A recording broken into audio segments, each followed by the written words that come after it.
All right, everybody, welcome back to another episode of the Nomad Strength Show. Today I have joining me Cody D'Acquisto, and he has in the whitetail world is kind of where most people would know him from. But we were just talking before. I'm bringing him on to do some other types of chats today that we don't get to cover a lot. That he doesn't get to cover a lot, and that's going to be a lot of training and fitness stuff too. And we'll get to some of the hunting stuff too. But I know that the training part is something that's really important and that he takes seriously. So I wanted to get into that with him. So Cody, thank you for making time, man. I'm pumped to chat with you for a little bit today. Yeah, man, I appreciate it, dude. I'm jacked to be here, and I'm always pumped to talk about training, whitetails, any of that. So yeah, man, it's kind of funny because when you say that, like, there's the guys who take fitness seriously that aren't known as like fitness guys, like they always have another thing, but the fitness is always such an important part that a lot of people don't know about, right? And so I know that there's a couple of like hunter guys like yourself, where that's such a huge part. And I had a guitarist from one of my favorite bands on the show a few months back, Clint Lowry, and it's like his thing that keeps him sane on the road when he's traveling. He's like, dude, I never get to talk about training. Everybody's always just asking about music. And he's like, I want to talk about training and fitness because that's such a huge point to me. Well, the crazy thing is too, is that like I can attribute a lot of what I've done, like pretty honestly, totally. Success in any form or any goal or accomplishment, like it all goes back to that for me. And it was something that I've been obsessed with since, dude, 15. You know, I was going to ask, how early did it start for you when you started getting into doing the gym thing? Yeah, I mean, I'd probably say pretty serious man, I remember messing around at like 12, 13 a little bit. Like I was big into skating and extreme sports back then, and I would do a little bit of it, but the gym scene and like weight training was probably 14, 15. Yeah. And so you're how old now? It goes back 33. Okay. So yeah, you're a couple years older than me, but yeah, we were around that same. It was funny. Like when I've talked to a bunch of coaches, then they're like, when guys find that in that like 13, 14, 15-year-old range, and they see how much they can grow and what it does for them, not even only just physically, but mentally also, you know, at that age specifically, how much of like a grounding thing that can be, it'll take dudes forever in their life with it. It was, so it's crazy because, and I always say this to people that I've like coached in the past or I've helped out on a diet plan. And I've always been adamant about like, as soon as your mind connects your effort with change and you see it, and it's like this, you know, you like visually confirmed it, it's game over. It's like it's so hard to get that momentum and start a diet or start a training program. But, you know, when you can track it and you can actually see that little bit of results. And I remember at like probably 13, 14 years old, hitting the gym pretty consistently. And then, you know, I was always fascinated by bodybuilding, like the golden era bodybuilders, like Frank Zane and you know, like Franco Columbu and stuff. And like and I remember like thinking that was just insane. Like, dude, these guys, like, how can you just change your body like that? Like, you know, and I was like, I was like a skinny, fat type, like younger kid, like, you know, not fat, but not skinny, just like right in the middle, just, you know, and I would just skate and all that stuff. But when I started hitting the weights, and as soon as I correlated like that, as soon as I started seeing those changes in the mirror, it was game over. And then it was, you know, rest is history of just like a lifetime of being obsessed with, and the pain thing too. I got to screw loose with that too. So I just like to torture myself. So I don't know what's up with that. So was the bodybuilding style what you kind of got into it with? Is that what you stuck with for a while too? Yeah. So when I started training, you know, I grew up playing football from very little on, as early as you could get into tackle football league. Like I was in it, and it was always like an intramural thing. And I played probably all the way up until high school. And then in high school, I was like, screw this. Like football was too much, you know, but I never stopped. Like, so I think I started training maybe to be better at football or just to, you know, get that little bit of strength. But bodybuilding style was it. I wanted to be a bodybuilder. Wanted to, you know, just get bigger. I think when you're a kid too, you know, you go through that phase, you know, you just, especially me, I'm not like a huge dude. I'm not like some 6'3", you know, I'm 5'8". So Yep. I was like, trying to get strong, trying to build some muscle right off the bat. And I got pretty heavy into the bodybuilding, or that was the goal. Sure. And then found myself competing in powerlifting, like in a couple of years, just nice. naturally being strong. And that's kind of how it all started. How long did you do competitive powerlifting for? So I remember like our high school didn't actually have a team, and I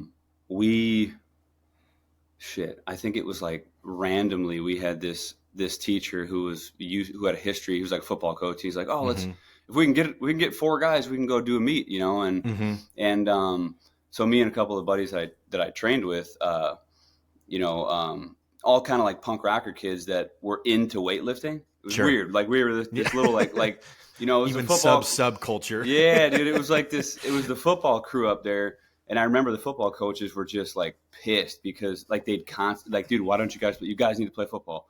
And I remember as a sophomore, I was benching, squatting, and deadlifting more than the football coaches, and they were like, it pissed them off. Like So, and my buddy was like an absolute freak. RIP to him. He actually passed like, I don't know, maybe 10 years ago, but he was a freak, man. And he was like mature for his age, and he was stronger. Like he was a bull, right? But we were both obsessed with like this old school bodybuilding, dude, back in high school, like we came to school with our our old school lunch boxes with all meals prepped, like chicken, rice. Like we didn't fuck around. We weren't fucking with Taco Bell. Like we were in it, right? So, and we trained hard. Like back then, it was like if we weren't puking on a leg day, we didn't do it enough. And so we got real strong. And like one of the football coaches noticed that. They're like, man, these guys are into this shit. And that's when they were like, well, we don't have a team and we don't have any so we didn't have uniforms, we didn't have anything. So he took us to a random meet. We got a couple guys to fill in the team, and then we went and just crushed this meet. Like we first placed every guy that we brought, was first place at the meet. So he was like, oh shit. And and we all, well, actually not all of us, but me and my buddy Dobson, we qualified for state that first ever time being at a meet. Oh wow. And he was like, oh, he's like, okay. So then he was like, well, maybe we can have a little team. And so I only did that for 2 years because my junior and senior year. Went to state both years. Nice. I had the state record for bench press junior year, and then I was going to break it senior year, and they misloaded my weight, and I missed the lift. But yeah, so I was into that, but like my passion wasn't powerlifting. I was I knew that like size came with strength. Yeah. So that was the whole concept. It was like, well, if I'm strong as a truck, I'll be big as a truck too. So or that was the philosophy back then. But so at this time was utilizing your strength and your fitness in the woods for hunting. Had you made that correlation yet? And like, was that the why for any of the training yet, or did that not come until later? Not the correlation at all. Like honestly, I didn't make that correlation for years and years ahead of time. Okay. So I started hunting really hard when I was at the exact same time though, right at that. I think like the mindset all just clicked, and I kept breaking bones, snowboarding and skating and stuff. So and that would keep me out of the gym. Yeah. So then I'm like, well, and then I can't hunt, so I kind of chose the training and hunting route over football and other sports and shit like that. But, was always into bodybuilding and powerlifting too, as like, it's you, man. You're carrying yourself. You don't have to depend on anybody else. It ain't a team thing. Like I don't have, like, even when we competed at meets in powerlifting, I was like, I didn't like to compete as a team. I've never been a team guy. Same thing with skating. It was how much can you push your limits, and like you're shining, like you're carrying your own load. Like, basketball, football, it was always like, well, shit, you're only as good as your weakest link, sort of. But so that correlation was there, like the solo and, lone wolf, as it would, my dad was always a loner in the woods, and bow hunting was a typical like loner sport. So I didn't make that correlation yet. But I did start hunting pretty hard at that 15-year-old age as well. So I was bodybuilding I think I did my first ever prep for a bodybuilding show at 16, Nice. or maybe, yeah, 16. Right. And, Yeah. and I remember as a 16-year-old, and like, it had to be like over to, everybody says this, but if I knew then, just Right. just even A anything, fraction. dude. But I remember that first prep was so fucking grueling, dude. It was, I mean, I was eating just plain chicken, broccoli, Yep. almonds, just shit protein, like just, it was, Mm-hmm. it was so gnarly, and I remember it was actually so beyond what it should have been that it actually got me. It actually, like, I think I got like just this gnarly flu like 2 weeks before my first ever show. And too depleted on everything. oh, dude, I think I was just, dude, and I was training like a madman, dude. Like, I've always, ever since I started training, like, I just train 7 days a week. I'll balance it. I don't take any off days. I never have. And I've overtrained, and I've gotten injured, but I firmly believe, even to this day, that it wasn't the fact that I was training every day. It's that I don't back it up with the nutrition and the recovery and that shit. So it's because there's guys, like, you can handle it. You can get your body up to handling it. I personally believe, but everybody falls short on the nutrition and making sure you get the rest and recovery. Like, the other 23 hours in the day. Yeah, exactly. But anyway, so that ended up putting me out, and then I didn't end up competing because I was just I was like bedridden for like 5 days, and I had to, had to call it quits. And then the next year was, I think, the first year that I ever did a show. It was a natural show in Madison, and I got third. Came in soft, as a 17-year-old, whatever. Right. And then, I loved it. So I kept doing that for a few years. But fast forwarding, I made the correlation. It's going to be passing over quite a bit, but I don't think I made that correlation until I was in my early 20s. That like, so many like contest preps and doing it right and going through that, and then just because some people train for the hunt and then they directly correlate that, which it makes sense. Sure. Like, I do this in my body. Well, I don't not train. So like, and I've never been out of shape in the sense of hunting. Where I think it helps me and where I've correlated it is the mental aspect. It's 110%, like, because I'm a physical dude. Like, if I didn't train at all, whitetail hunting would not tax me. And it's just one of those things where it's not egotistic or anything. It's not that demanding. Now, you could talk about elk hunting, Western hunting, mountains, whatever. Even so, if you're a generally fit dude, so I've never really made, like, my heaviest bench press was 405. Has that ever helped me hunting whitetail ever? Right. Absolutely not. Or like when I was squatting 500 pounds, like, did that help me whitetail hunt? No, absolutely not. What helps me whitetail hunt is getting my ass up when I'm sick and go getting a training session in, or training every single day and not giving myself a day off, or even in addition to that, staying on a meal plan. Like, not get, like, it all correlates to those, we're all tired some mornings. We don't get up, we don't go hunt, or we're dragged down, or, I don't know if I really want, like, it's the discipline that you build. And like, I guess that, like, resilience and ability to do shit and set your mind to something and follow through. And that's a big part of hunting, especially whitetail hunting, when you're coming about it in a year sense.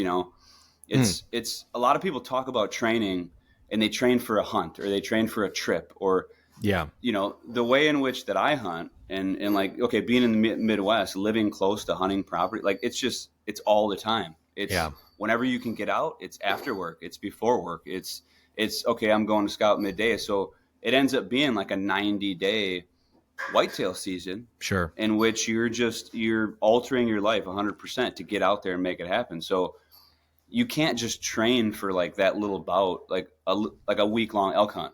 You got to just, that was the example I was just thinking of, how guys, when you talk about prepping for it, training for it, like it's a sporting event, right?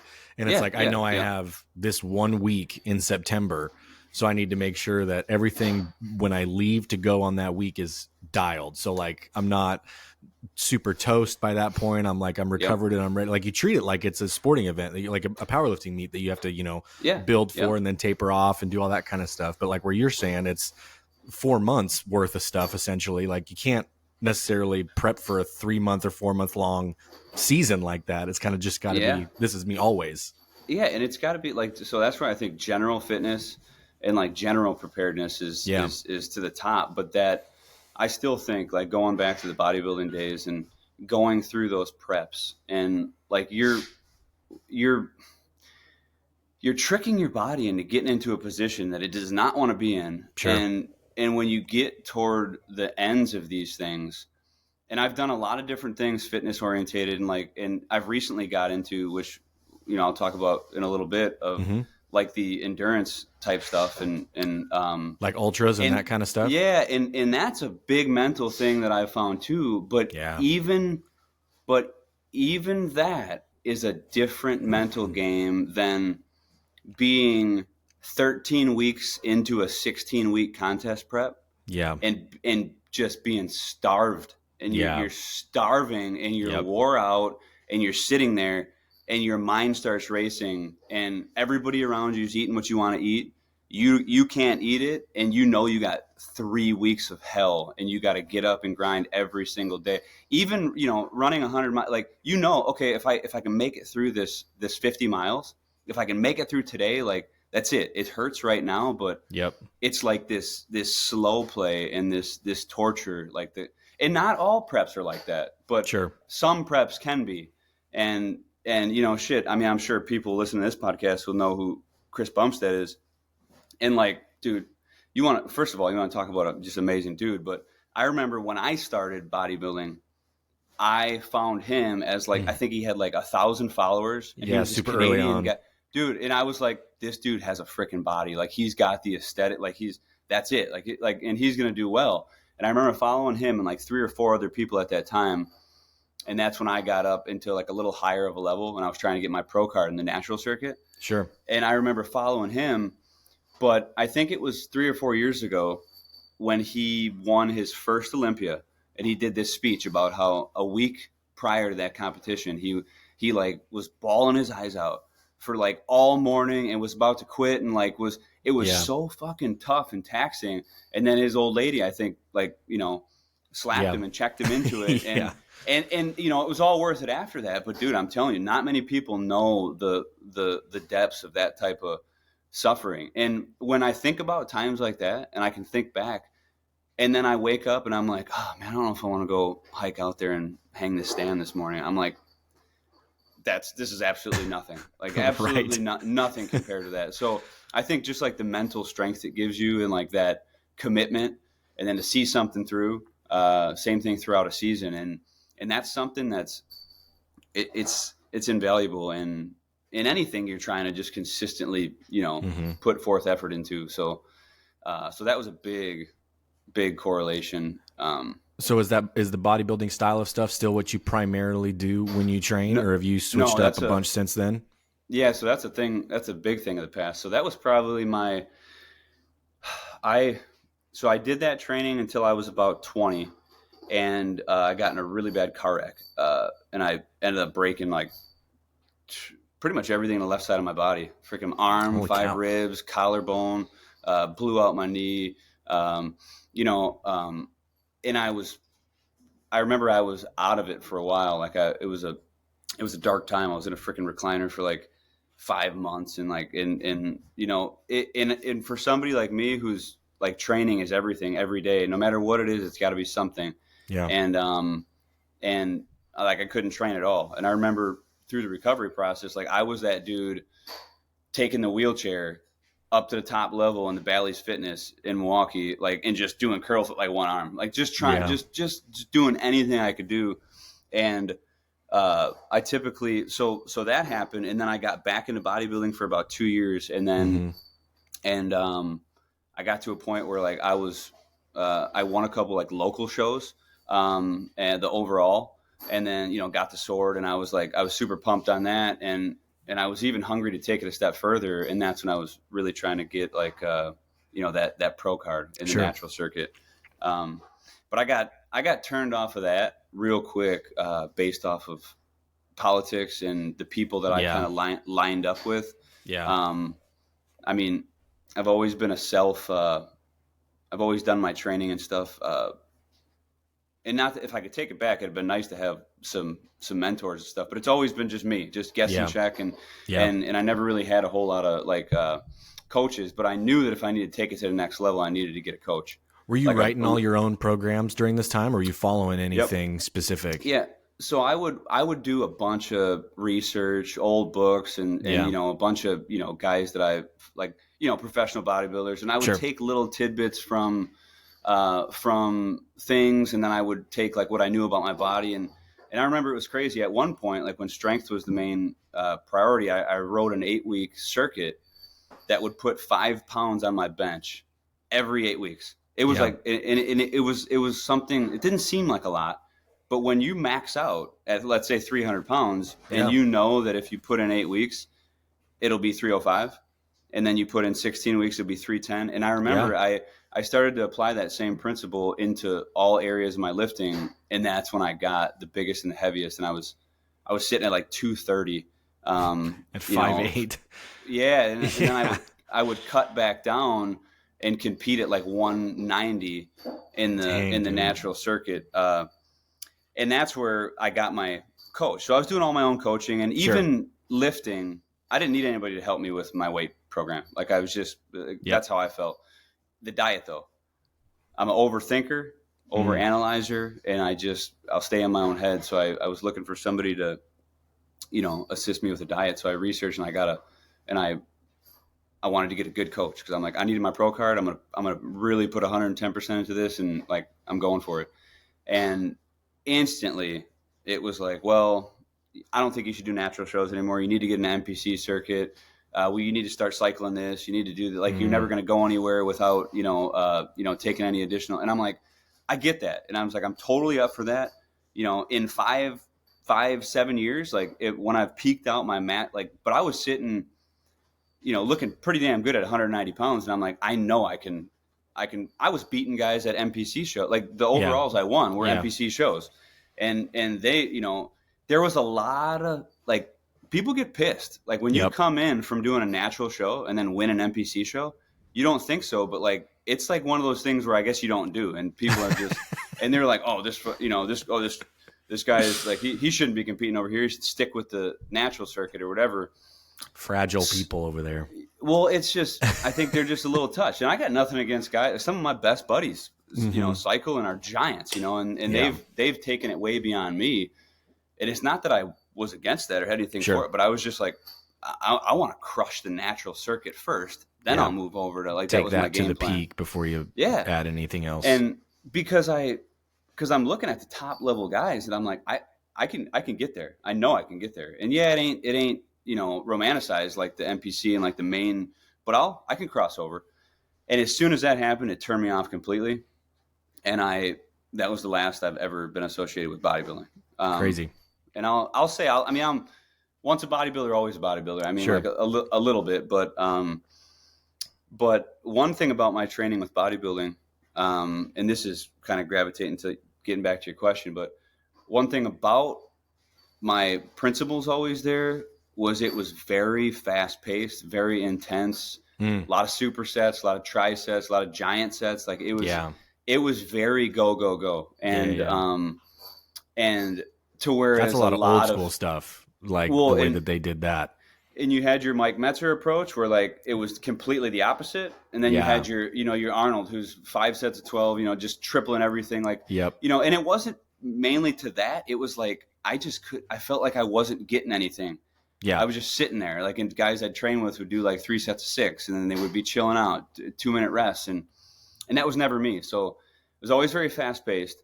And the reason I say that is because it's leading into what happened next. So I remember I was at the gym, and there was these, and you know how that goes with the CrossFit and the bodybuilding. Back in the early days, man, they did not blend, man. And it was like these freaking yuppies or these idiots, what the hell are they doing? They're sitting there flailing on a bar, and I'm like, oh my God, these guys are fucking idiots. And that was the general bodybuilder consensus, man.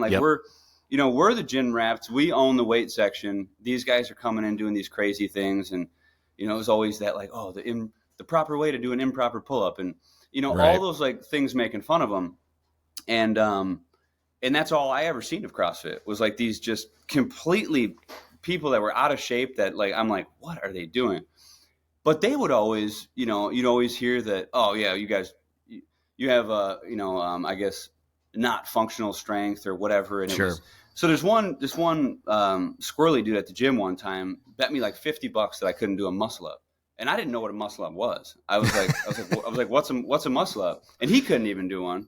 So that's where he's like, so he pulls out a video on his phone, and I'm like, so I just got to pull up to that bar and then do a dip?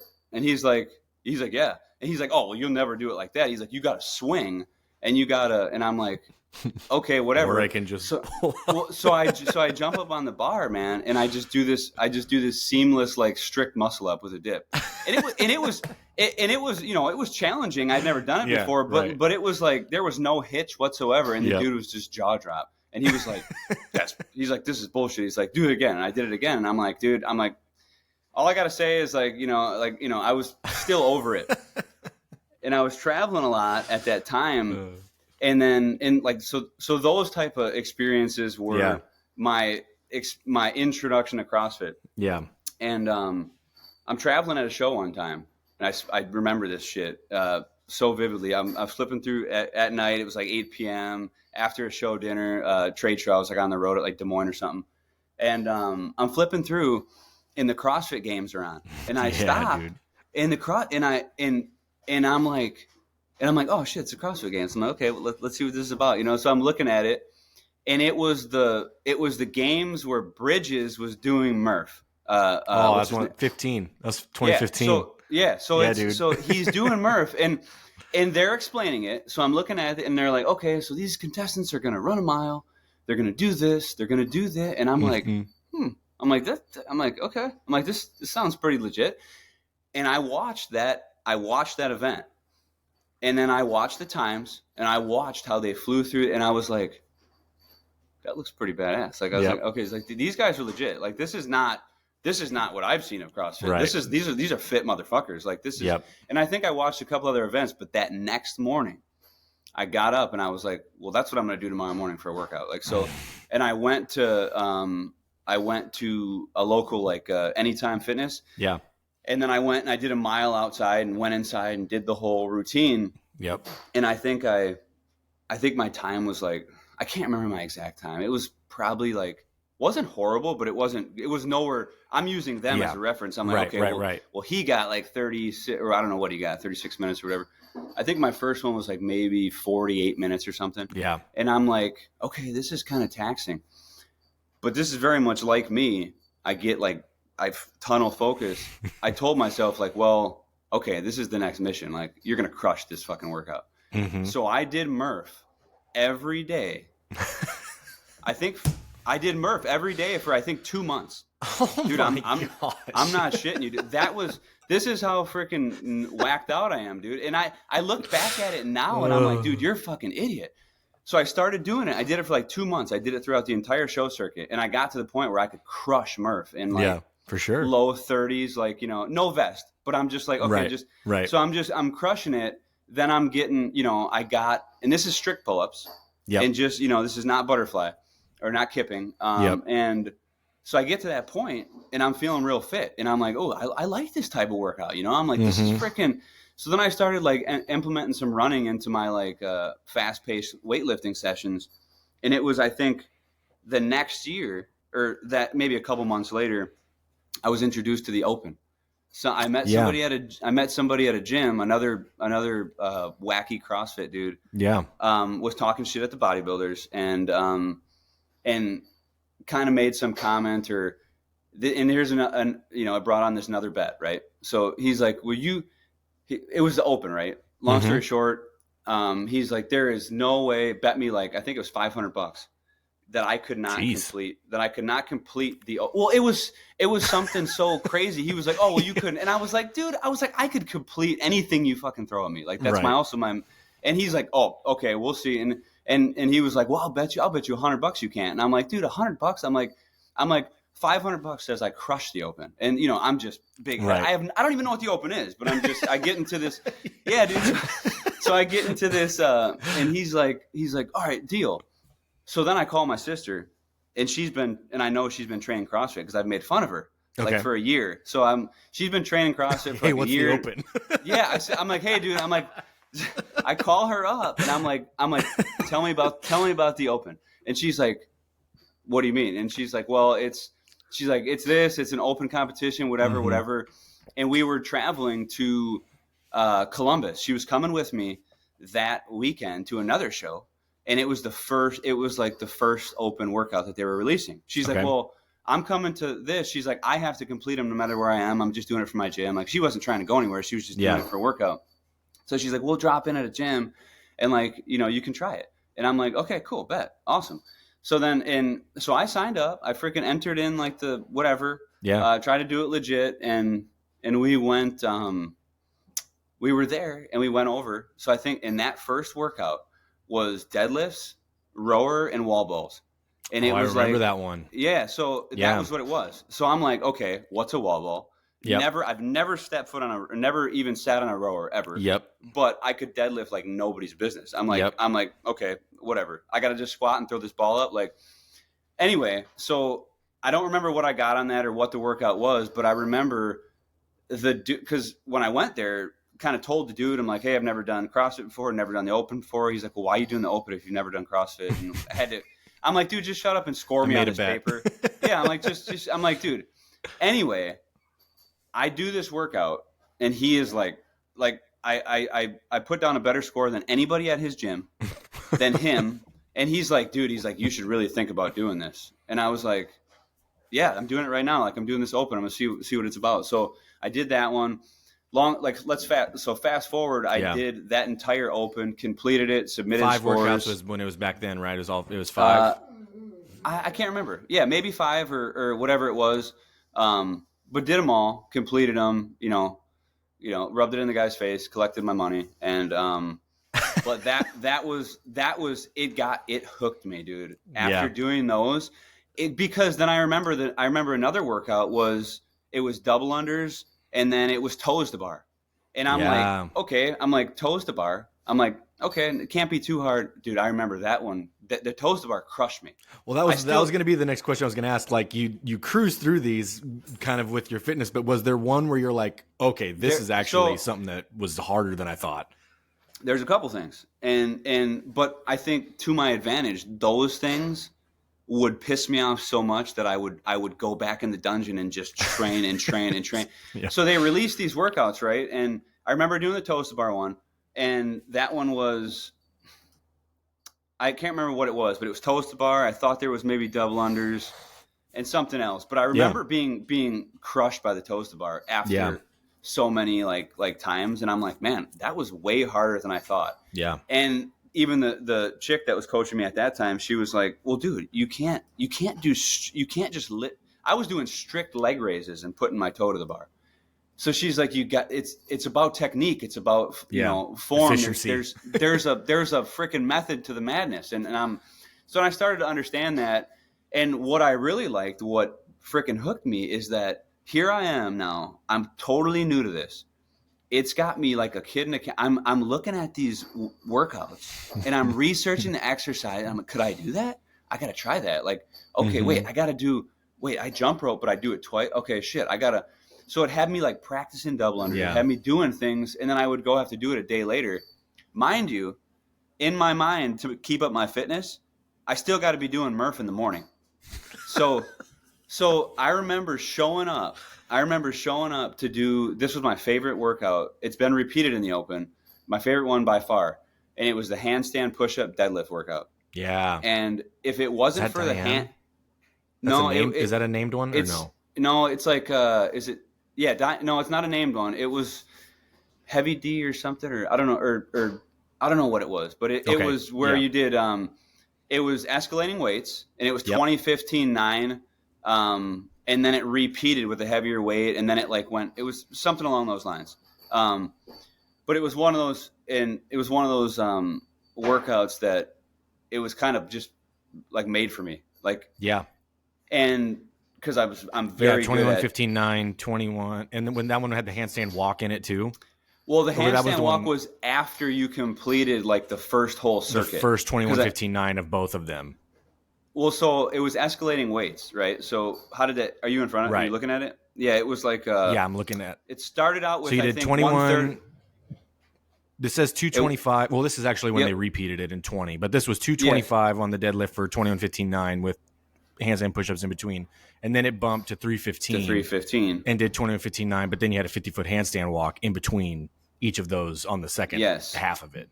Yes, I remember. And then that was the repeat. And then the first one might have been, maybe it was the same thing.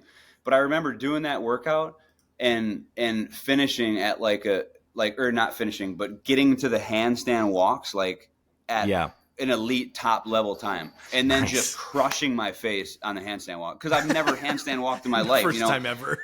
Yeah, I'm just like, but the deadlift and the handstand push-ups were like just butter, and so anyway, so I complete these workouts and people then are like, dude, why don't you do CrossFit? You need to do CrossFit. So I'm like, all right, I'm going to do CrossFit. And I remember doing that workout and just, that's when it clicked too. I thought to myself, I'm like, man, if I wouldn't have done Murph this morning, I probably could have did that a lot better. Sure. And then I was like, all right, this is stupid. Like okay, let's back it off a little bit. But then the open was over and I was like in CrossFit training mode. And like me though, more is always better. So I was just, I completely abandoned 100%, dude, any bodybuilding, any isolation, anything, dude. I was like long, gruesome Metcons. Like just, dude, I'm talking like, give me 40, 50, 60 minutes. Like I was making up shit that would take me like an hour and 10 minutes. Like, it was just, it got crazy. It got a little over the top and I was fit as hell, but then it ultimately led me down and I wasn't, didn't have proper nutrition. But so then I was like, you know what, I'm going to see what this is about. Like I got real fit and then I started hopping into some classes, some CrossFit classes. And I would just be like crushing the workouts on pure strength whatsoever. Like just like, so rope climbs, I would do them strict. No leg whatsoever because I couldn't use my use my leg. Pull-ups I would do strict. Handstand push-ups I still can't kip a handstand push-up, but I can do as many as I want. But the thing is, as soon as then I started understanding and it started to come clear, like the butterfly pull-up. Yeah. Oh my God, dude! Like people don't understand. Holy cow! I can do these 3 times as many of these now. Yes, and what I never understood and what a lot of people don't understand is this is not a pull-up anymore. Like, so for all you bodybuilders out there and for all you people who still think these are different, because I've seen the light in both sides. Like, these exercises are different. They're designed different. That's a full body initiative. It's not about isolating your lats and doing a pull-up. Like, that's not what this is. Like, so... Yeah. So, and once the skill of learning how to do it too is like a whole other aspect. It's not just like flailing around and like kicking legs and trying to throw yourself up. Like there's an actual technique to it that you have to be good at them. Yes. And and even as strong as I was, so, to do 30 strict pull-ups for me was not an issue. And when I learned how to do like kipping pull-ups not like the butterfly, not the actual, like where you just keep going like that circular motion. Yep.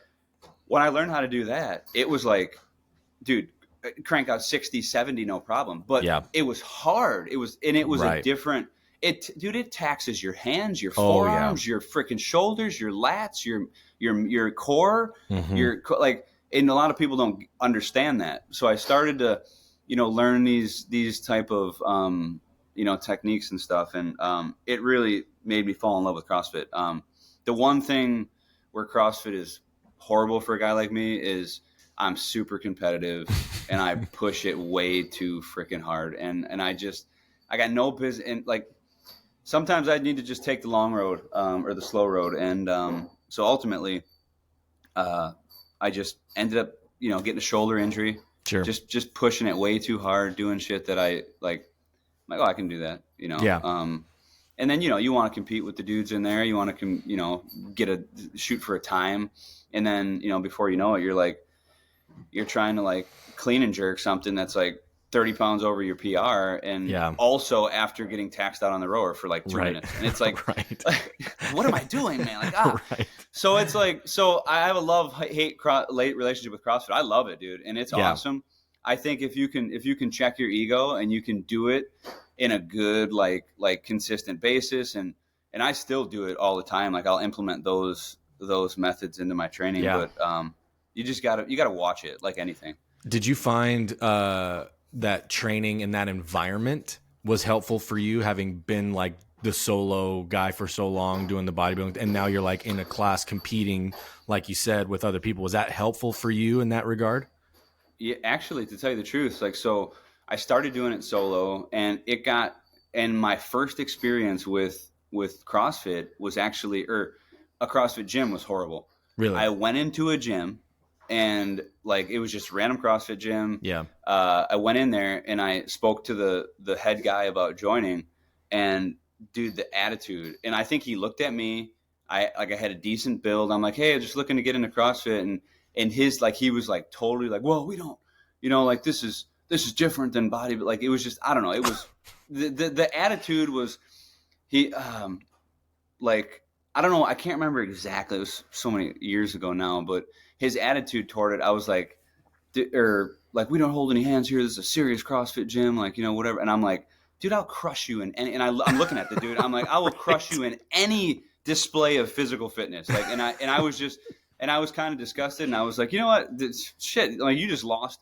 Not only did you like, I'm trying to give you money, dude. Yeah, dude, I'm looking to join a gym, man, just to work out, man, and learn CrossFit, and you just and so anyway, so luckily, like a week later, I because the barrier to entry is there, man. A lot of people don't realize this. Anything you're gonna do. I remember, dude, I went to a yoga class. It was like, I've been in gyms. I've been a gym rat since I'm 15, right? Yep. I don't understand. Like, I know my way around gym. Going to my first yoga class was fucking intimidating. Yeah. I'm like, oh shit, where do I go? Like, what do I, like, fuck, I've never done yoga. Like, signing up, you're going in there, choosing your spot, laying down your mat. What the hell do I do? A block? Oh shit, I need a strap. It's just like, so I'm like, and to whereas like I could do CrossFit decently, I'm just looking for that nudge, right? And luckily I met a dude at a different CrossFit gym, and he was like the opposite. He was what you hear about CrossFit people being like. He was like, dude, awesome. He's like, that's so cool. You want to try out CrossFit? Come check out the class. Like, and that was what, And when I got into that, and a couple dudes that were like, in the skill level range that I wanted to be, like, and I was like able to compete with people, dude, it was, I couldn't go to a gym. I couldn't go to a regular gym. The other side of the gym made me depressed.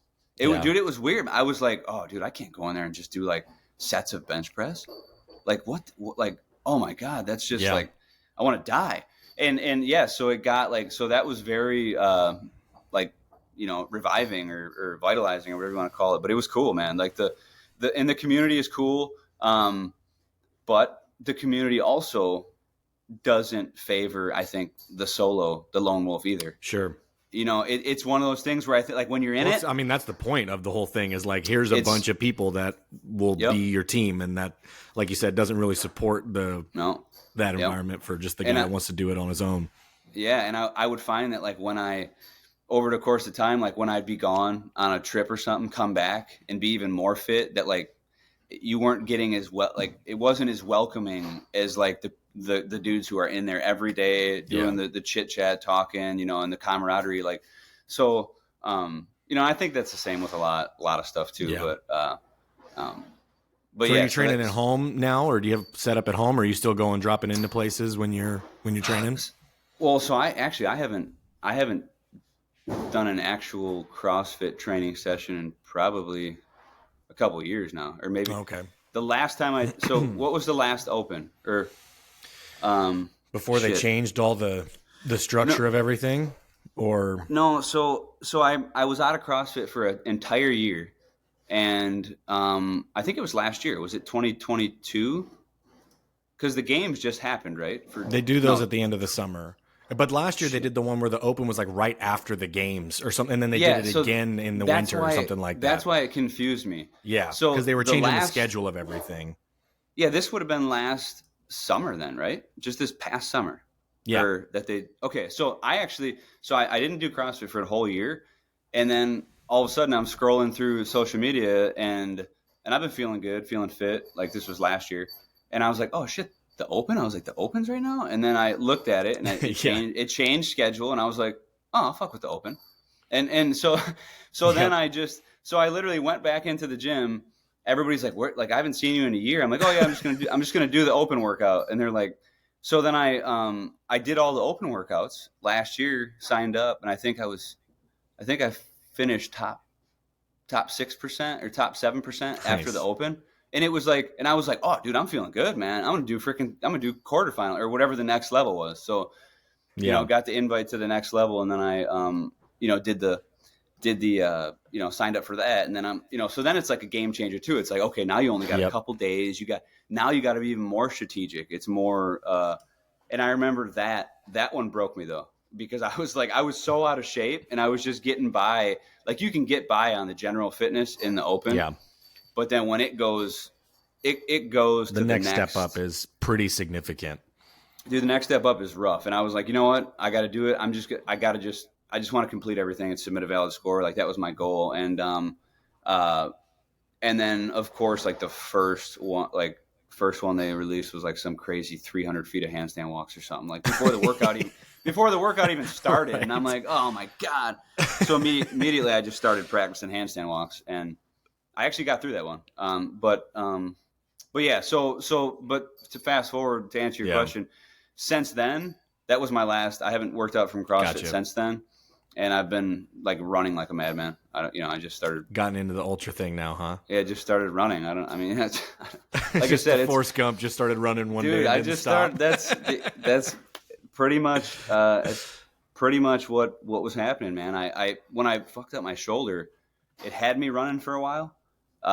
So then I think because it was all I could do, so I just started running. Yeah, and then I started to get into it a little bit more, and I'm like, okay, well, where's the mental aspect of this, and like pushing it. I've never been a long-term cardio type like runner. Like I've always hated running. So then I was like, well, let's try and run and I just started doing this thing where running for every day for a year. And, then I'm just putting in 60, 70 mile weeks. And then, got up to like 80. No real easing into anything with you, I've gathered so far. there's no like warm up period to anything. It's just, I'm going to start running, 60 miles a week. Okay, sounds good. Well, I will say, so I'll credit myself on this, because normally I'm diving to that side of the pool, man. And it's the same thing with traditional, man. It was like, okay, well, if I'm going to do, I just don't like to do anything half-ass. And, because I feel like there's no true commitment. Yeah. There's, you get these people that have 78 passions, and it's like, well, what's your real passion? And I guess I've always been I've always been like in search of like my niche in the fitness, but I've came to terms with like, I just like pain and fit. I just like torturing myself. I like the act of pushing myself in any regard. So I always thought I needed to find like, oh, it's CrossFit. CrossFit's my thing. No, it's bodybuilding. No, it's powerlifting. No, it's running. It's none of those one things. It's general fitness, man. And if I don't get that on a daily basis, even my wife knows. Like we'll be on vacation. We'll be somewhere, not a gym, and she will tell me right off the bat in the morning. She'll be like, did you get a workout in this morning? Because I'm known to just wake up at 2:30, go get a workout in, and be back for breakfast. And she's like, did you work out? Because you seem a little. She's like, go run or go freaking do, and. It's just something that like she knows, and it's like, if I don't release that somehow, in some way, it's just has a very real effect on you, like the rest of the day. Yeah, it just puts me in just a horrible place. Like, so that's like, but that's what I mean about like, fitness is a cornerstone, working out, that just to everything really. But with that running thing, I will say I did kind of. I eased into it on my own accord, I guess, but maybe not. My biggest thing that I've been watching nowadays, or that I do, is like I might be full bore into something, but I listened to a guy. I think he was an ultra runner. He was somebody, or I can't remember in what where he's from, but I remember hearing this thing, and he was like, my goal, or he talked about overuse injuries, or like just injuries in general due to that. And he's like, they're the stupidest things. Like usually you can sense them coming, and you can like, and when and that same person was talking about like everybody can push real hard. Anybody can push hard constantly, but like it takes the real strength to back off. It's kind of like that old adage of like, anybody can get into a brawl at the bar, but like walking away is what's really tough. Anybody can get, whatever. It's kind of cliche, but it is kind of true when you look at injuries like that. And I looked and I thought about my shoulder, and I'm like, dude, my shoulder's fucked up because of my own stupidity and nothing else. Yep. So I did, like when I went into running, I was like, told myself, like, you need to be very adamant and listen to your body.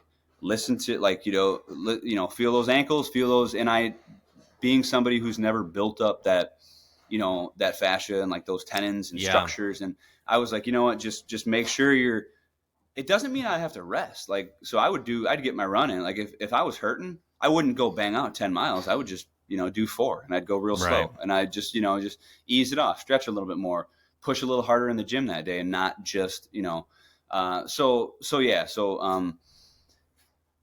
and no, I guess. A little bit of a ramp in, but now I'm just, I kind of just pick whatever.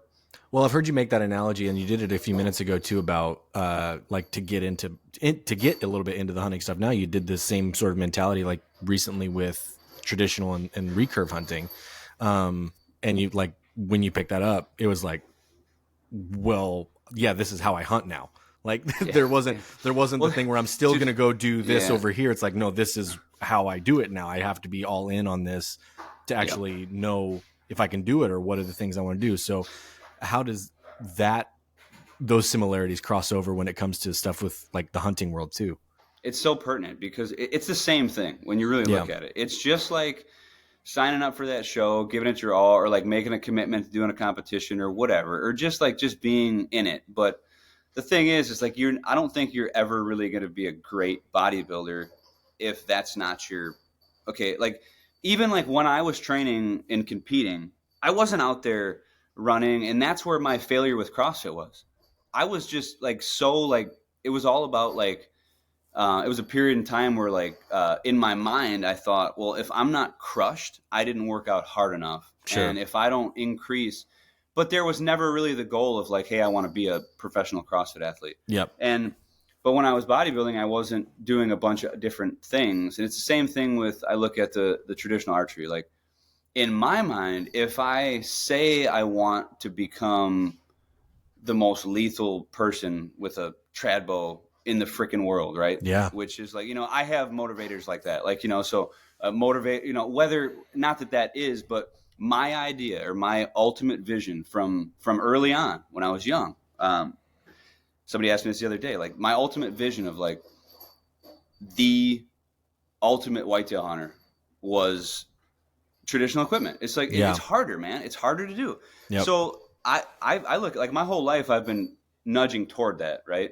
And when I started it, I'm like, well, I can't expect myself to advance and learn what I need to learn, go through the birth by fire, all that stuff. If I got one foot in it, like so many people are like, oh, you're starting to recurve hunt. That's totally great. Like, so are you like, just doing that at the end of the year, or are you going to give yourself a week and then take your compound out, or like, are you going to take both bows to the stand? And I'm like, dude, do you know me? I'm like, are you fucking kidding me?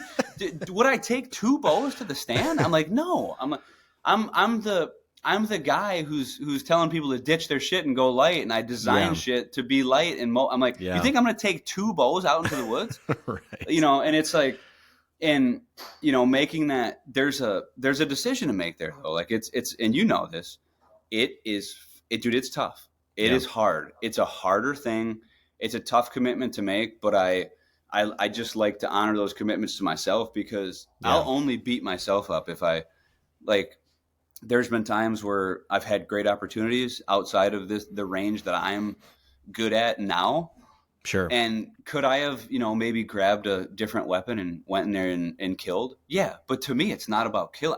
It really isn't like it, which I don't want to contradict myself, because I do think it is about killing an animal, because that's what we're doing.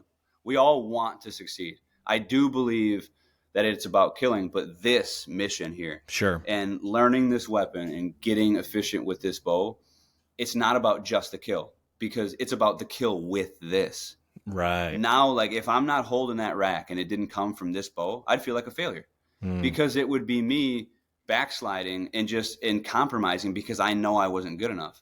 And that's something I can't deal with in my head. Like, that's just, and it was the same kind of like, the same motivating factor. And not saying everybody's at that point. And Sure. if you want to dabble with traditional archery and do it for a week, that's totally fine. I'm not saying against that anything, but for me, like, knowing the ultimate goal for me is to never shoot a compound again. And I just want to become an efficient killer with this. Yeah. In my mind, I'm like, I'm just cheating myself out of the lessons I'm going to learn and the reps I need to get in with this.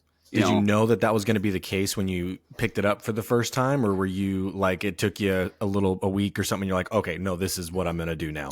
So I dabbled with a longbow, a buddy's longbow, 1 year. This was a handful of years ago. Yeah. I dabbled with it after I had 2 tags filled, and I was on a late season hunt, and I was just kind of messing around. I literally never shot it. He's like, hey, run around with it if you want. So I hunted with it a little bit that late season, probably a week and a half, and I ended up missing a buck. Shot right under him. And at that point in time, it was cool. It was an awesome experience, but it wasn't in my mind like where I was going yet. I knew I wasn't ready to fully commit to that bow. I was just messing around. And then a few years went by, and I'm not gonna lie, I thought about it, but we had some deals going on with Darton, and they made a bow for the brand, and then it was going to be important to get some kills with that bow. So I was keeping that in, and also I didn't feel like I was ready yet. And then I had a couple of years back to back where I put down some really big deer, some really great deer I was proud of, and was really firing on all cylinders, And I just hit a point to where I didn't even have a bow at that time, but I was like, it's time. It's time to start this. And I consciously made that decision, just like you would if you were going to train for something or do a diet. Like, I'm like, okay, everybody's got that moment where they're like, okay, I'm fat, I need to get into shape. Like, it's time. Right. So I kind of had that same thing. And then I ended up talking with Steve over at Bushman Bows, and I'm like, hey man, I'm looking to get into trad. Tell me about bows.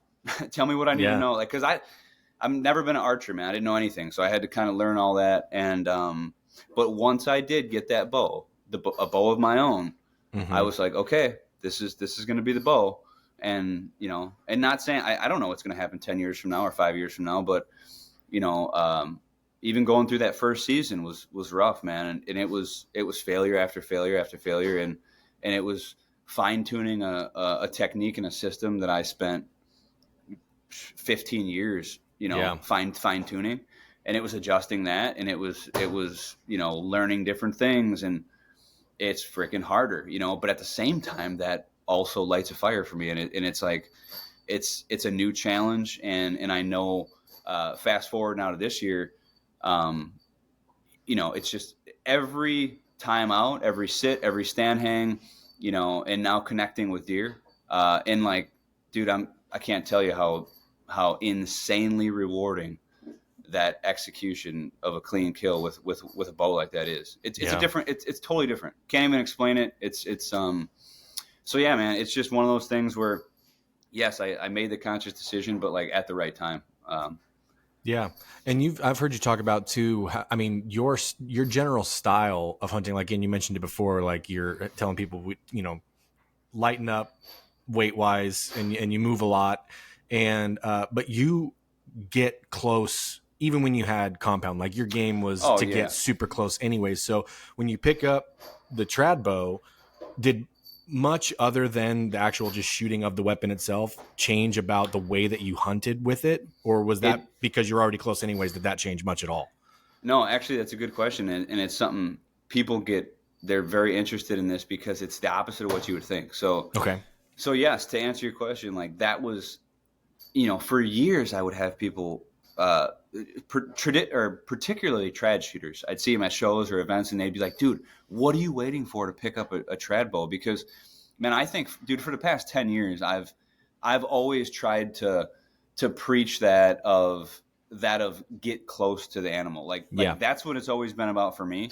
Like don't get me, like I think it's remarkable, these guys who can shoot far distances. It's a skill in itself, but I've always been obsessed with the hunt, and like that's the game. It's like, okay, how close can I get this thing? And because of that, I never had to spend too much shooting. Like I just, if I'm accurate at 20, like I know it's going down, and that was all I ever did. But so for my whole life, I just hunt and get deer close and execute it in that fashion. So it was like, okay, this should be a super easy transition. Just learn how to shoot a bow. Like you don't have to change anything about your setup. And to a point, that is true. So somebody who kills all their deer at 40 to 50 yards and who has trouble closing that last little bit of distance, like you are going to struggle big time with a weapon like this. Like you have to be able to, close quarter hunting. And this environments too make a difference in this too. Like we talked about before we even hopped on this. Like if you're in Montana and like, you know, your effective range is your desired effective range is probably going to have to be a little farther. I do a lot of close quarter, like in timber type hunting. Yeah. I was never a big field edge hunter, like really reaching out and shooting far distances or open areas. So, so if you can't get that close, or if you find yourself like that's tough for you, and that comes, I think, you know, years and years, like you can fine tune that. And then by choice, some people like to be a little further out because you get away with more when you're further away from them. It's not as, but anyway, so yes and no. I've actually found with the trad bow that I can't set up as close as I was setting up with the compound. Oh, really? So yeah, because of the limb, because of the profile the length of the bow itself, the length of the bow, it totally does not let me shoot straight down in a seated position. Sure. Like unless the deer is completely in front of me, not on the side. So you got the tree to think about, you got the cables of the stand, you got the actual stand itself. So a couple of the situations I found myself in the first year was like a 3 or 4 yard shot, which normally I love because it's very up close and personal in like kind of thick, dense timber. And, you know, I'm set up to shoot one trail. And I found out the hard way that your limbs, man, just shooting that close. So that was a big thing. So I had to kind of dial it. I had to push it back a little bit. That optimal range now is like 10 to 12 yards actually is like, I think the perfect, because you're not touching anything with this, but so yeah, it was the history and hunting like that definitely helped big time, but there's still, I think there's so many little things that you don't realize that even now coming into a late season, shooting a traditional bow is one thing, and being accurate and shooting it well out of a stand, start to add layers of clothing onto your body and start to be cold. And like, dude, even gloves has been the biggest hang up for me is I don't feel like I can feel that bow like I need to with heavy gloves on. So I try and hunt without gloves, but then like, dude, my hands get so freaking cold that like it's something that, you don't think about, and it's a bitch, you know, and there's a lot of things like that. The more bulky you are, man, getting that full draw with that, you know, man, like you put a goddamn snowboarding coat on and try and shoot that bow. Well, and even having like with the stuff out here, I mean, when you get close, chances are you're not going to have your huge pack on that. I mean, like you'll drop it for your stock, but probably still have bino harness on or something, you know, like where it's going to be right in front. Like you think about making those adjustments too. And so when I remember before we went on our elk hunt, like it'd been a couple of weeks prior to, and I'm like, I haven't actually shot wearing my harness yet, you know, like, and those first couple of maybe hour or so of shooting, I'm like, okay, there is a little bit of adjustment I need to make, but it's not but you have to do that because you can't do that in the moment and try to make that adjustment in the moment, you know? Yep. 100%. And that's the thing up here too, is like, it's getting frigid now, man. And it'll be below zero. And you're sitting and you got to sit freaking still, you know, there's no cover up there. And, you freeze, man. So you get cold. So you have to, you know, you're not moving around. You don't get that blood flow. So you got to be a little bulkier as it is. And then, you know, with the gloves and, man, I remember I got pinned down with my hand on the bow one time. Dude, I thought my fingers were going to fall off, dude. I thought it was frostbite for sure. It was gnarly. But yeah, so just those a lot of little things, man. And it's really, but the only way you're going to get through it and get through it fast, like had I hunted with that bow for a week, a year, it would have taken me, I am not shitting you, I would say 10 seasons to learn all the lessons I learned in just last year. I mean, 100%. Because I'm all about creating opportunities too. Like I've been that guy who fucks up a lot, but I'm real good at creating another opportunity. Yeah. So it's like, so that helps me with this too. Is like, it's not, most guys spend their whole year waiting for that one shot. Yep. And sometimes I do, and you don't get that opportunity, and then you get the one shot and it's done.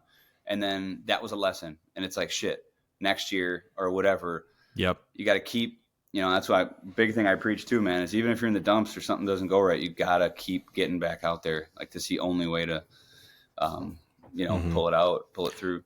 Do you do much? Did you go into like the technique side of stuff when learning how to do it, or did you just kind of like, I'm going to figure out how I shoot well and just what feels good and what's consistent, I'll stick with that? Dude, or did you go like the teaching, learning specific technique stuff? That's a super good question too. So this is another awesome point because I tend to forget about this, but like I said before, I'm a big overthinker, and the thing that fascinated me about traditional bows in the first place too was that there's no mechanisms, no nothing. Yeah. You know your brace height, you know your knock height, and you're good. Like just like, I mean, two freaking things you can, I can string this bow in the timber, whatever. That makes me feel warm and fuzzy knowing that like I have a piece of equipment that I can own. So the one technical bit of it that I did dive into that I did want to understand was tuning an arrow, because I was quickly made aware that like the tune of your arrow with a bow like this is not like a compound. Sure. So whereas like a compound, so like that was one thing that I did dive into. It was a barrier of entry for me because I didn't want to at first, but I'm like, well, if I'm going to do it, I need to know how to tune an arrow, and I need to understand why that works, and point weight and spine. And I learned that. Now getting into the shooting is where the real mindfuck comes into play, because this, I firmly believe, is just like a diet plan. It's just like a training regimen. Everybody has an asshole, or what's the saying? Like everybody's got or I don't know what it is, but like there's so many different ways to skin the cat, and everybody is like the best. Everybody knows better than everybody else, and so I very quickly, and I'm usually pretty good at staying away from this, I got spun around real quick by everybody saying this. Oh, no, you need to do this. You're anchoring too far back. You're not looking down the arrow. You don't know your point on. What are you doing? How could you ever shoot a bow and not know your point on? Like you're not doing it. It got, and I consider myself pretty like pervious to like listening, like letting that shit get under my skin, but something that I really know nothing about. Like, so I found myself like I was just trying to chase this impossible way of shooting. And I do believe there's fundamentals. I believe everybody has their own style though. And that's where I think my advice to somebody that's getting into it new would be, if you are going to seek a mentor and listen to somebody or listen to advices, listen to only one person and never fucking change that, and then shoot for a long. And if you never become a decent shot or any that you're then maybe switch and then forget everything that he said. Yes. Yeah. It's the same thing with a diet. So many people jump on a diet, do it for 7 days. Oh, this doesn't work. Dude, you didn't even, your body hasn't even adjusted to what to what we're doing. Like you have to, how can you possibly say that? You follow this diet for, 6 months and then tell me it doesn't work, whatever. So, but people are impatient. They want the magic pill. They want the key to the kingdom instantly. So I would say pick one person, but more even so than that one person's advice might not fit your style. And there's a prime example of, I was talking to a buddy of mine. He's a really good shot with a compound bow and a recurve bow. And I got to watch it when I talk to him, because like he's so, and all of a sudden he'll start mind fucking me a little bit. And I don't even want to ask him anything, but, and I find, but then he's such a different shooter than me. Like Yeah. And he even said to me one time, I finally got him to open his eye, but he was like, you know what, dude? He's like, I've watched you shoot a compound bow for years. He's like, and if I was teaching somebody how to shoot a bow, if I was teaching archery, he's like, you do nothing right. Absolutely. Like, and Right. he's probably true. I mean, like, I grew up shooting a bow. That's all I have is a kisser button. And my string is not aligned with my pin is not aligned with my string, nothing like that. It's very much anchored to the corner. Look where you want to go, use the pin as a reference, and freaking fire it off. Like so that. Pretty much shooting a recurve anyways, just has some advanced mechanisms on it. Sort of, yes. So, and that I never made that correlation until he said that. He's like, so here I come into recurve shooting, and everybody's telling me, no, you need to come, you need to find that anchor, you need to settle in, you need to do the back tension, you need to slowly. And I'm just like, and I've never been a shot process guy ever. Yeah. Not even with something that had a trigger or with something that had wheels. Like, so here I was trying to chase this, like Joel Turner, like style of shooting, which don't get me wrong. I think I do see the benefit of that. I see the benefit of that in repeating the exact same shot, which is super crucial to traditional shooting. Sure. But at the same time, I think some of us are zebras. And some of us are hippos. So like, I mean, it's one of those things. So I know this. My shooting became. I'll tell a quick tangent story about the anchor point. So, and then I'll get into my shooting now and my last recommendation. But and not that I'm the freaking greatest shot. Like I'm just a mediocre shot. I've always been a mediocre shot. But. Killing them at a certain range and the hunt is where it comes into. But I've always wanted to do instinctive too. So I got bombarded with people who use different aiming methods. They string walk or they gap shoot and I don't know my point on. I can't even. There was one point in time where I tried to figure it out and I couldn't even grasp the concept of using the point of the arrow to aim. So, and it got me kind of flustered because I'm like, oh man, and everybody, you need your point on, you need this, and I'm like, this is why, but this is exactly why I didn't want, or what I didn't want for traditional shooting. I wanted something that is going to be fluid, that is going to be instinctual, that I could pick up and just feel and like just, So anyway, I wanted the instinctive shoot and, man, now I lost my point that I was going to go on. Such a pinball, man. So the about your string or your shooting aiming style, like you're saying you were going instinctive with it, and that's how. Oh, the anchor point, yes. Anchor point, yeah. So I started. Everybody uses the corner of their mouth, or not everybody, but it's very, very popular to that corner of the mouth anchor point, arrow under the eye, like that's your spot. Well, when I naturally drew the bow, I would draw past and I would draw way back to almost my ear area. And like, that's just where I would go to. Yeah. And, but then I would then I would settle back down to the corner. And the reason so just shooting willy nilly, like, okay, just at first I'd come far and dude, what are you doing? Your anchor's way off. It's way too far back. You need to come to the corner of your mouth. And I was chasing that for a long time. I'm like, this is it, because this is the alignment. This is where I need to be. This is where I put my kisser. This just makes more sense. This is whatever.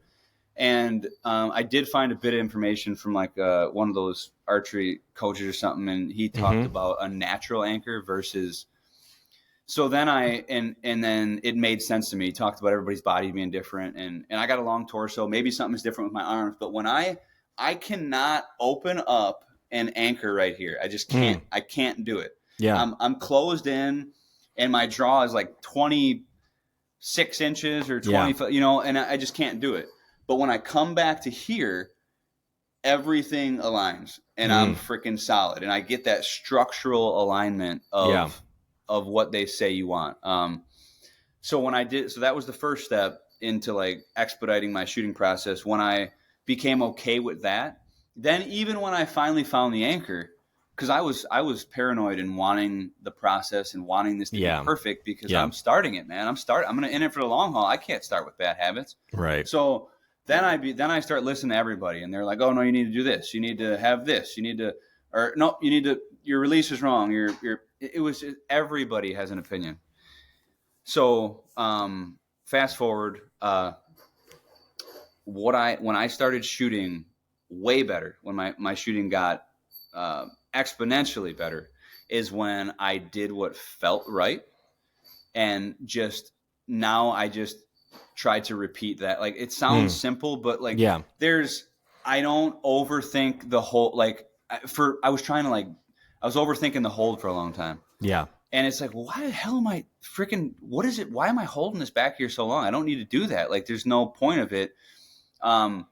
So I just started feeling the bow more and really like visualizing the target and letting kind of the other stuff happen as second nature, like with the release and another thing too is like when everybody preaches this hold, it almost makes you think that you're supposed to draw back, and then everything is supposed to, like, you're supposed to almost like let into this tension phase, when realistically that is the opposite. Like, that's not what you want to do. You want tension the entire time as you're and drawing like that, back. Yeah. And it's like, even when you get there and at this hold point that I think like a lot of these bigger archery guys are doing, even they're holding, but they're in tension. They're not like relaxing into this holding phase, which that got me all over the place.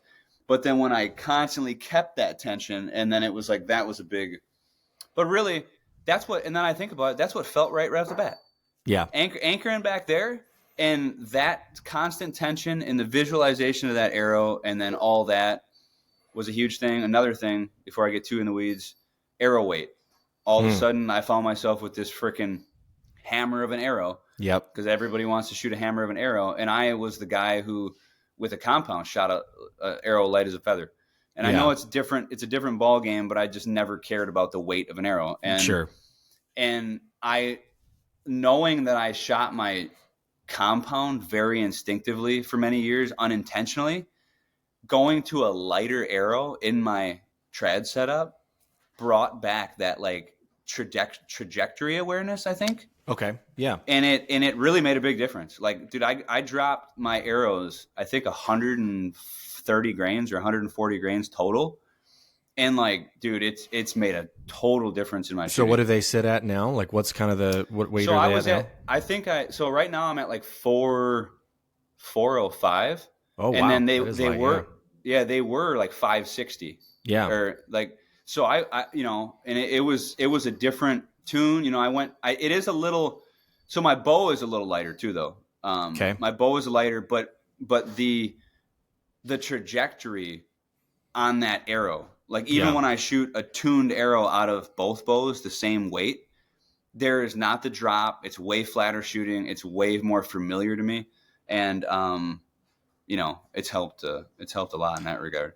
That's cool. Cause it seems like you found a way to blend, and there'd probably be some purists who would be all upset about that in some regard, but like find a way to blend what you were doing with the compound and like adapt parts of it into how you're shooting with the arrow weight. Cause like the arrow weight thing with compound guys, like you said, it's not something most guys that shoot compounds are like, that's not that big of a deal to a lot of compound guys, you know, but then you get in the trad world, like arrow weight is one of the main things everybody wants to talk about. And you're like, I'll just kind of keep it more closely to what I was doing before. And cause that's like you said, the trajectory that I'm used to seeing, which if you're shooting instinctual, like that's pretty helpful. If it's something that you already have fired thousands of arrows at that same type of trajectory, you're like, oh, this is already familiar. And this is, that's exactly right. Because it's not something that I really, people would say that like, they'd be like, oh, well, you kind of shoot your compound like instinctively. And I would always say, you can't say that because there's a pin on it. It's a reference. Sure. Yeah. Half the time, maybe more than half the time when I kill a deer, I don't ever remember looking at the pin. It just sort of happens. Yeah. And they're like, well, that right there. And I'm like, yeah, you got a point. But until I tried a lighter tuned arrow out of that bow, it like almost clicked. And then also the realization of what my buddy told me of like, hey, you were never this crazy process guy that took his time, that came to an anchor, that back tension. Like, dude, he's like, you would fire he's like, and I would tell you that you were the worst shot with a compound bow ever. He's like, but you killed more deer than anybody I know, and you kill them every time. And he's like, so I wouldn't change a damn thing. Yep. So he's like, I think you're overthinking the traditional bow. And I'm like, you're fucking right, dude. You're totally right. And then the last little bit of nugget of information I seen too was this dude, and I've talked about this a couple times, and I think people are like, what the hell is he talking about? But it was like this medieval weapons expert, right? Okay. And he was talking about, but it was this weird video I found in the rabbit hole of like looking for shit archery when I got into that. Yeah. And he was talking about instinctive archery being like a martial art.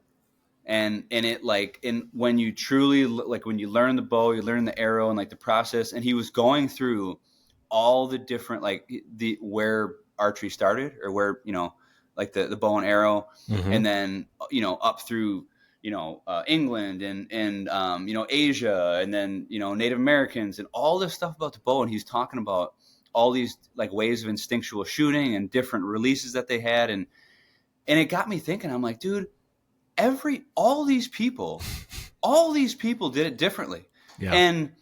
And you tell me how a Mongol warrior is going to be accurate on horseback, never even touching their face. And they were some of the most deadly accurate archers of all times. The draw's like 24 inches and the bow's like this long. It's just it's just, and these guys are just, I mean, it's very accurate. And this guy that was doing this video, it just kind of opened my eyes of like, okay, this is a lot of like the BS that I weed through for people on tree stands and deer hunting. It's like, dude, don't listen to all, like, you don't have to shoot. Like, this way to the corner of the mouth is like I think typical like English descent of like how they did it. And shit, half, like 75% of the other people who were like, I mean, you got to think, these people, like, their lives depended on this. Like, they're using these things in battle. They're hunting for their subsistence and food and stuff. Like, their shit worked. What was I think it might have been, it was an Eastern Asian culture, and I can't remember what it was, but their bows are like 6 feet long, and they pull from so up high, and like their hand is like above their eye, and like their arms are super high like this, and it's like just I mean, because they have to, because their bows literally like touch the ground when they are drawn back. Like, there's so many differences. It's wild. Yep. Awesome. And another thing too, if you are, I think this is, I'll end it with this point.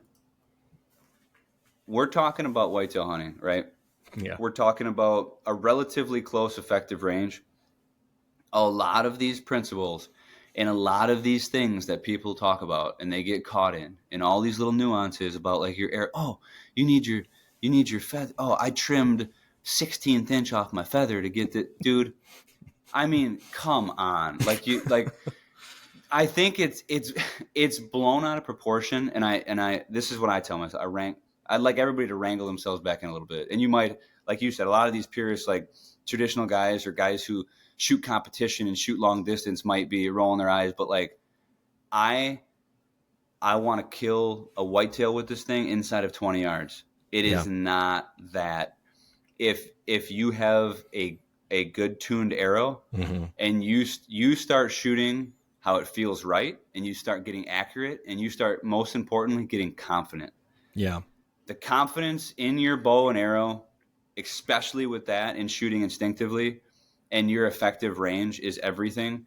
And that 16th inch on your feather, or whatever the hell these people are doing, or like, is not going to make a damn difference. Like, in these, like, this is a weapon to kill. It's not a weapon to bedazzle people at, with crazy trick shots at 80 yards or whatever. Sure. Like, learn the bow, learn the trajectory of the arrow, no matter what it is, and you can effectively kill with it. Like, people have done it since the beginning of time. I think it's just overthought about in general. Yeah, I agree, man.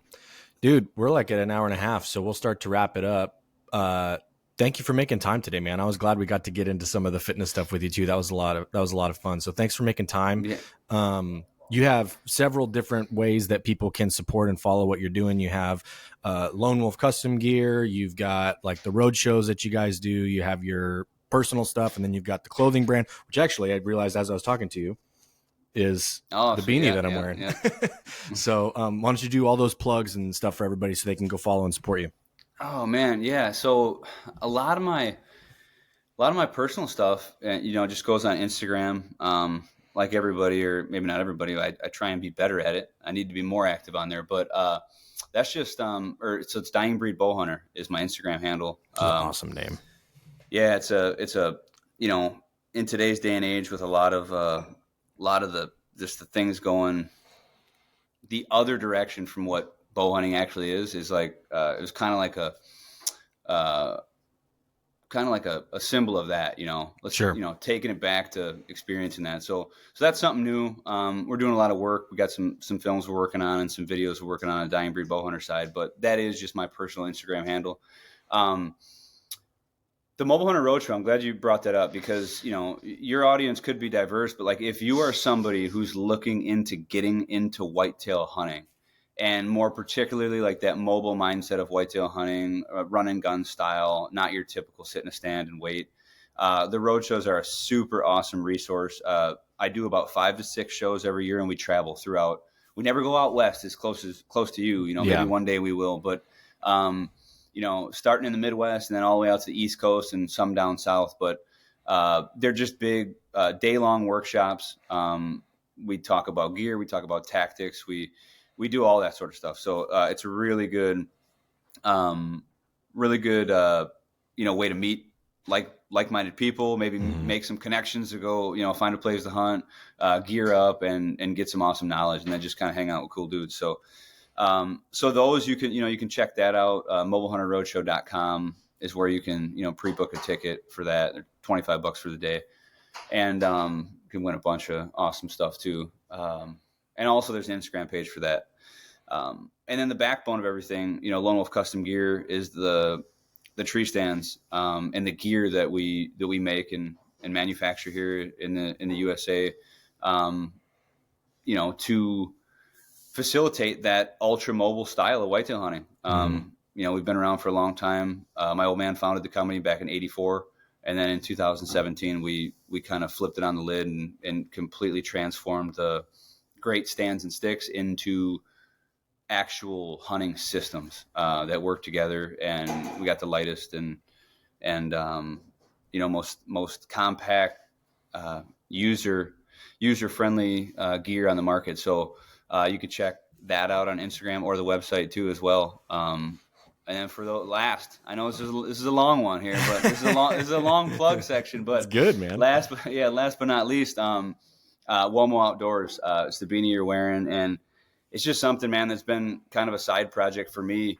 I've been hunting in just like solids and wool for like probably the last 8 years, like strictly. My kind of guy. Yeah, and I just, dude, it was one of those things where I was always like shopping around looking for flannels and looking for like the right hunting clothes, but not in camo. Yeah. And camo is so like, it's so saturated. And then it's also like there's politics in that too. And it's like you're wearing this and you piss this person off and this. So I was like, so I started, also I wanted to prove that like you could do it in different stuff. So yeah. Anyway, I started getting a lot of people, hey, where do you get your stuff from? Or where do you get your, like that flannel? It's awesome. So I kind of set out to just make flannels, make wool-based apparel, and it's a slow-going thing because it's on the side. But sure. If you're into some flannels and wool stuff, and we got a lot more stuff coming this year, it'll be awesome. But you can check that out. It's UOMO Outdoors.com, and we also got an Instagram for that. But yeah, that's pretty much it, man. That's all the stuff I'm involved in. Awesome. Well, it was good having you on, man. I really appreciate your time, and we'll catch up soon, brother. Yeah, I appreciate it, Ross. Thank you.